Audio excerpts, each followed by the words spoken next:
Hi friends, cooperative tutor എന്ന YouTube ചാനലിലേക്ക് ഏവർക്കും സ്വാഗതം.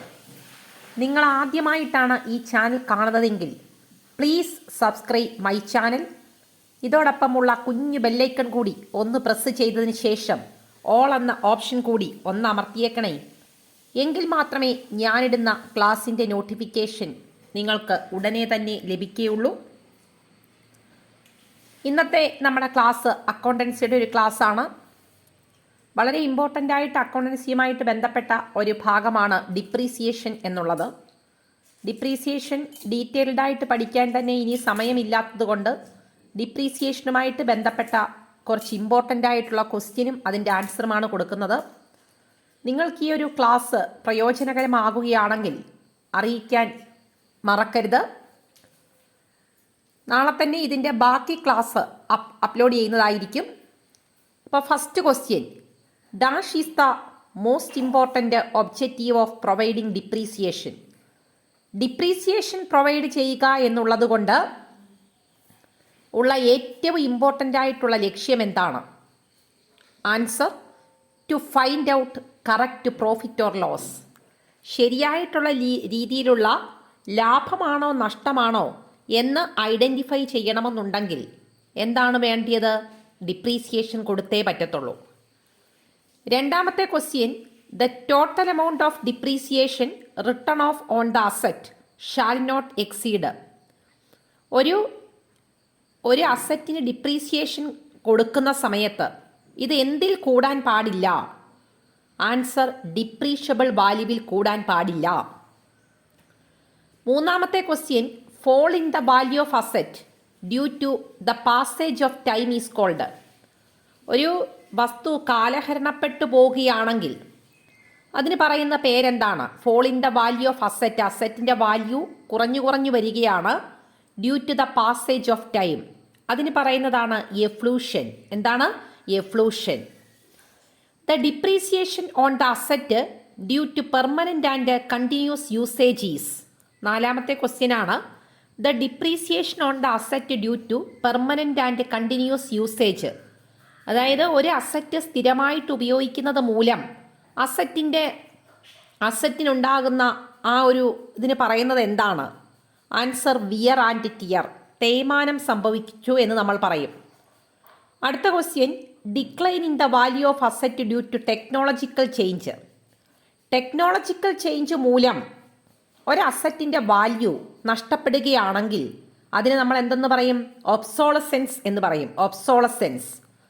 അടുത്തത്, decrease in the value of asset due to inventions and innovation. പുതിയ കണ്ടുപിടുത്തങ്ങളും പുതിയ ടെക്നോളജിയും ഒക്കെ വന്നു കഴിഞ്ഞപ്പോൾ നിലവിലുള്ള അസറ്റിൻ്റെ വാല്യൂ കുറയുകയാണെങ്കിൽ അതെന്തിനാണ്? ഒബ്സോളസെൻസിന് ഉദാഹരണമാണ്. അടുത്തത്, decline in the value of asset due to technological development or change in the demand pattern.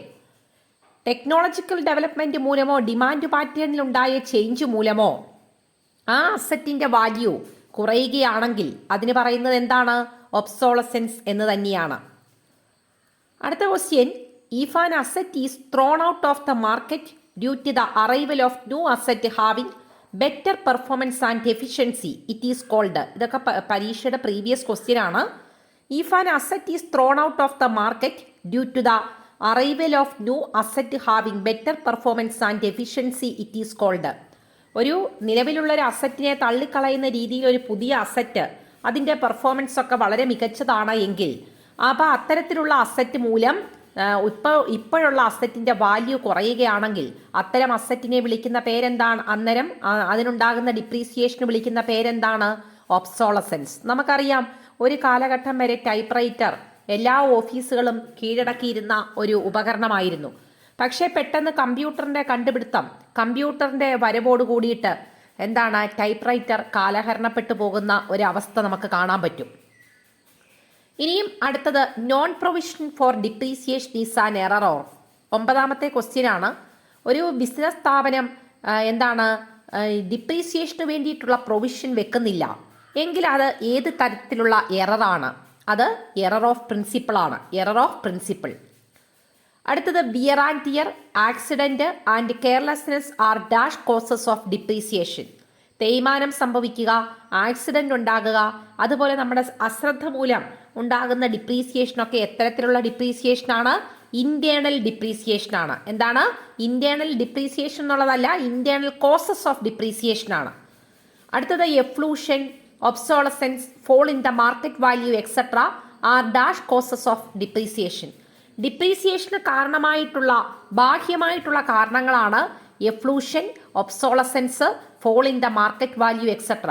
അപ്പോൾ ഇതൊക്കെ എന്ത് തരത്തിലുള്ള ഡിപ്രീസിയേഷൻ ഉദാഹരണമാണ്? അല്ലെങ്കിൽ ഡിപ്രീസിയേഷൻ ഉണ്ടാകാൻ കാരണമായിട്ടുള്ളതാണെന്ന് ചോദിച്ചാൽ എക്സ്റ്റേണൽ കോസസിന് കാരണമാണ്, അല്ലെങ്കിൽ എക്സ്റ്റേണൽ കോസസ് മൂലം ഉണ്ടാകുന്ന ഡിപ്രീസിയേഷനാണ് ഇതെല്ലാം. ഇനിയും depreciation is not provided on land because. ഒരിക്കലും നമുക്കറിയാം ലാൻഡിന് ഡിപ്രീസിയേഷൻ കണക്കാക്കാറില്ല. എന്തുകൊണ്ടാണ് ലാൻഡിന് ഡിപ്രീസിയേഷൻ കണക്കാക്കാത്തത്? It's life time cannot be estimated.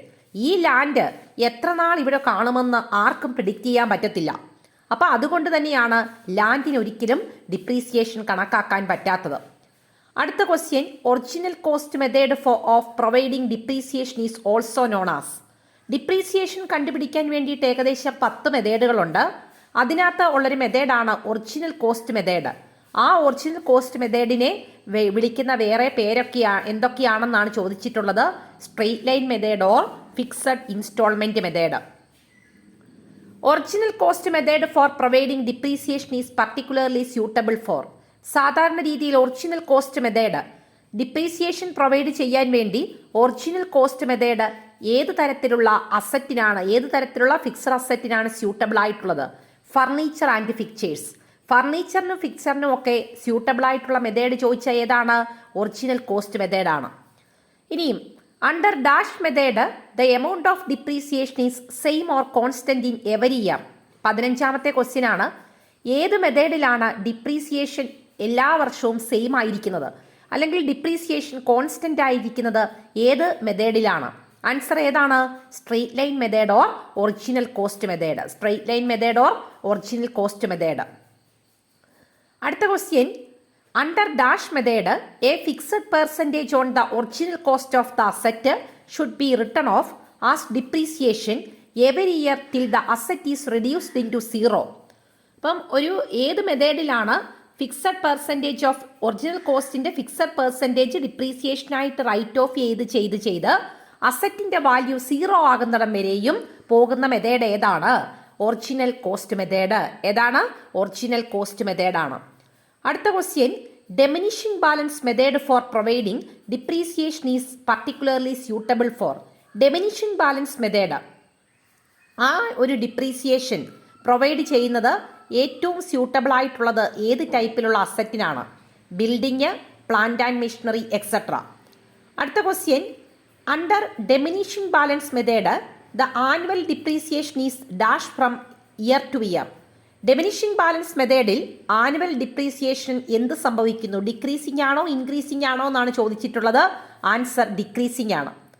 അടുത്ത question, diminishing balance method for providing depreciation is also known as written down value method or reducing installment method.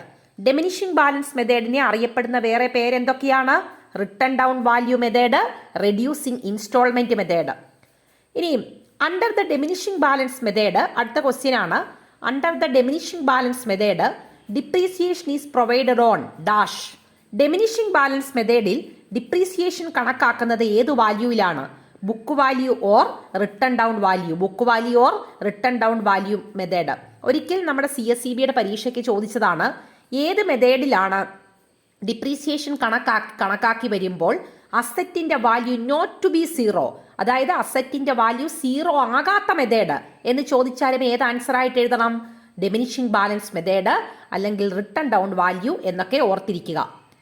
ഇനിയും depreciation നമ്മുടെ ഇപ്പം ലേറ്റസ്റ്റ് ആയിട്ട് വന്നിട്ടുള്ള ഡിപ്രീസിയേഷൻ കണക്കാക്കുന്ന രീതി അനുസരിച്ചാണ് ഞാൻ ഈ പറയുന്നത്.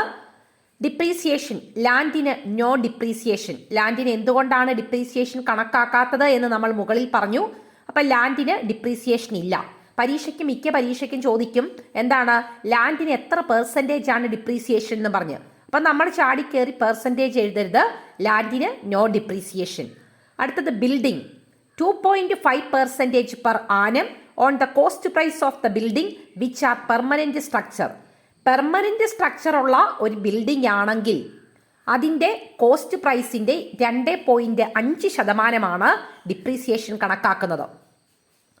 പ്ലാന്റ് ആൻഡ് മെഷീനറിക്ക് ഇത്ര പെർസെൻറ്റേജ് എന്ന് പറയുന്നില്ല.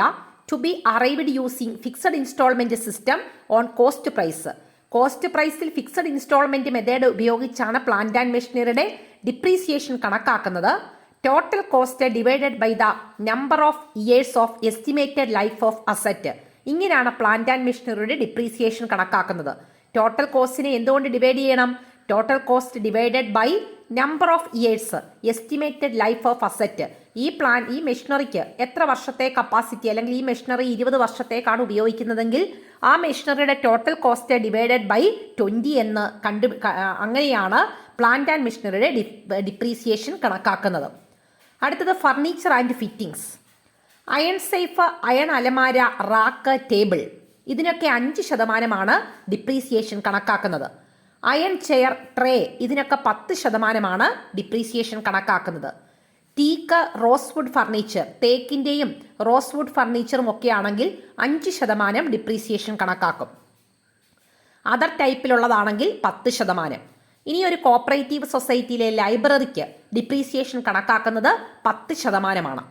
കമ്പ്യൂട്ടറിൻ്റെ ഡിപ്രീസിയേഷൻ കണക്കാക്കുന്നത് ഫസ്റ്റ് ഇയറിൽ 34% ആണ്, സെക്കൻഡ് ഇയറിൽ 33% ആണ്.